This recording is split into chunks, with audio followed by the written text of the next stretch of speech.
Russia Ukraine యుద్ధంలో Russia 5 లక్షల మంది సైనికులు కోల్పోయిందంట. ఈ 4.5 సంవత్సరాలుగా 2022 ఫిబ్రవరి 26వ తారీఖున మొదలైనటువంటి యుద్ధం ఇప్పటికీ కొనసాగుతూ ఉంది. ఈ సంవత్సరం ఫిబ్రవరి 26కి 4 సంవత్సరాలు పూర్తి చేసుకొని 5వ సంవత్సరంలో ఇప్పుడు ఆల్రెడీ నడుస్తోంది. 5వ సంవత్సరం కూడా మొదలై 3 నెలలు అయిపోయాయి. ఇప్పుడు బ్రిటన్కి చెందినటువంటి కొన్ని నిఘా సంస్థలు కొన్ని సంచలనమైనటువంటి నివేదికలు బయటపెట్టాయి. అందులో ప్రధానమైనటువంటిది రష్యా 5 లక్షల సైనికులు కోల్పోయింది. దీనికి ప్రధాన కారణం ఏంటంటే రష్యా దగ్గర ఉన్నటువంటి సైనికులు ఆ యొక్క బలం సరిపోకపోవడంతో జైల్లో ఉన్నటువంటి తప్పు చేసినటువంటి వారు, అంటే జైలు శిక్ష అనుభవిస్తున్నటువంటి వారు కొత్తగా సైనికులు చేర్చుకోవడం, ఈ విధంగా అప్పటికప్పుడు సైనికులుగా చేర్చుకోవడం వల్ల ప్రాణ నష్టం ఎక్కువగా ఉందని ఈ నిఘా వర్గాలు అయితే చెప్పాయి. అటు ఉక్రెయిన్ కూడా ఇప్పటి వరకు 55,000 మంది సైనికులు కోల్పోయారని జెలెన్స్కీ మొన్న చెప్పాడు.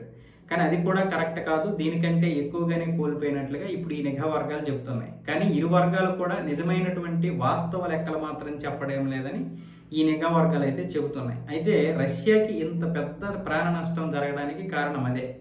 కొత్త వాళ్ళని ముందు వరుసలోకి పెట్టడం, అలాగే విదేశాల నుండి వచ్చినటువంటి వారిని కూడా సైనికులుగా తోసేశారు. ఆ మధ్య మన భారతదేశానికి చెందినటువంటి వారు, బంగ్లాకి చెందినటువంటి వారు, అంటే బంగ్లాదేశ్కి చెందినటువంటి వారు, ఇలా ఎవరైనా బ్రతుకు తెరువుకి వెళ్తున్నటువంటి వారికి డబ్బు ఆశ చూపించి ₹1,30,00,000 అని, ₹1,30,00,000 అని ఇలా ఆశ చూపించి కూడా వాళ్ళని పెట్టేశారు. పైగా రష్యాలో ఉన్నటువంటి చాలామంది ఎవరైనా సరే, మీకు ఒకవేళ అప్పులున్న ఎవరైనా సరే ఈ యొక్క రక్షణ ఒప్పందం చేసుకుంటే సైనికులుగా చేరి 1 సంవత్సరం పాటు కొనసాగుతామని కనుక ఎవరైనా రక్షణ ఒప్పందం చేసుకుంటే వాళ్ళకి 10 మిలియన్ల రూబిల్స్, అంటే ₹1,00,00,000, మన రూపాయల్లో చూస్తే ₹1,33,00,000 మాఫీ చేస్తాం, రుణమాఫీ చేస్తాం, అలాగే ఆ కుటుంబాన్ని అన్ని రకాలుగా ఆదుకుంటామని కూడా ఒక ఒప్పందం జరిగింది. దానికి సంబంధించినటువంటి ఒప్పంద పత్రంలో పుతిన్ కూడా సంతకాలు చేశారు. ఈ విషయం మొన్నే రష్యా చెప్పింది. సో ఈ నేపథ్యంలో కూడా కొంతమందిని రిక్వైర్మెంట్ చేసుకుంటున్నారు. కానీ చాలామంది యుద్ధంలోకి రావడానికి భయపడిపోతున్నారు. ఇప్పుడు యుద్ధంలో ఉన్నటువంటి వారు చిరాకు పడుతున్నారు. ఇన్ని సంవత్సరాలుగా యుద్ధం చేయాలంటే అది మానసికంగా ఒత్తిడి పెరుగుతోంది. అంతెందుకు, ఇజ్రాయెల్లో 2 సంవత్సరాలు కొనసాగుతుంటేనే ఇజ్రాయెల్ పాలస్తీనా మధ్య చాలామంది వ్యతిరేకించారు. విరామం ఇవ్వండి, లేకపోతే మేము మానసికంగా జబ్బున్న వాళ్ళం అయిపోతాము, మానసిక సమస్యలతో బాధపడతాము, ఆ తర్వాత సైన్యం పూర్తిగా నాశనం అయిపోతుంది.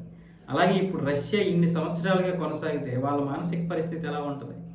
రోజు యుద్ధం అంటే ఇటువైపు కొంతమంది చనిపోవడము, అటువైపు కొంతమంది చనిపోవడము, ఈ ఆస్తి నష్టము, ఈ బాంబు శబ్దాలు, వ్యూహాత్మక భాగస్వామ్యాలు, లేకపోతే ఎప్పుడు ఏదో ఒక విధంగా ఒత్తిడి, అంటే అధికారులపై నుంచి ఒత్తిడి, ఇవన్నీ తట్టుకోవాలంటే ఎంత మానసిక స్థైర్యం కావాలి?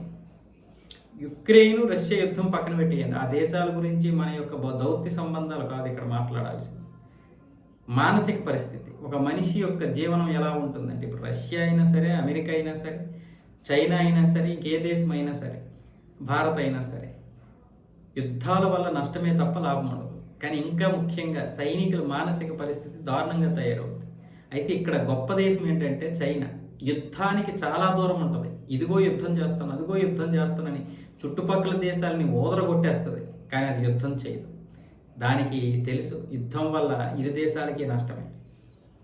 దానికంటే చిన్న దేశంతో కూడా అది పోరాడదు. ఎందుకంటే దానివల్ల కూడా నష్టమే కదా. దాన్ని నాశనం చేయాలన్నా కూడా ఒక క్షిపణి వేయాలంటే ఆ క్షిపణికి అయ్యేటటువంటి ఖర్చు నష్టమే కదా అని భావిస్తుంది చైనా. దాని మీద అంతర్జాతీయంగా ఏదైనా ప్రభావం కూడా పడుతుంది కాబట్టి చైనా ఎప్పటికీ ఆ తప్పు చేయదు. అందుకే భారతదేశం కూడా అదే విధానాన్ని అవలంబిస్తుంది. మన ఎంతమంది రెచ్చగొట్టినా ఆపరేషన్ సింధూర్లో ఆత్మగౌరవాన్ని కాపాడుకోవడానికి యుద్ధము చేసింది, దాన్ని బయటపడేయడానికి, యుద్ధం నుంచి బయటికి రావడానికి 4 రోజుల్లో ఖతము చేసింది.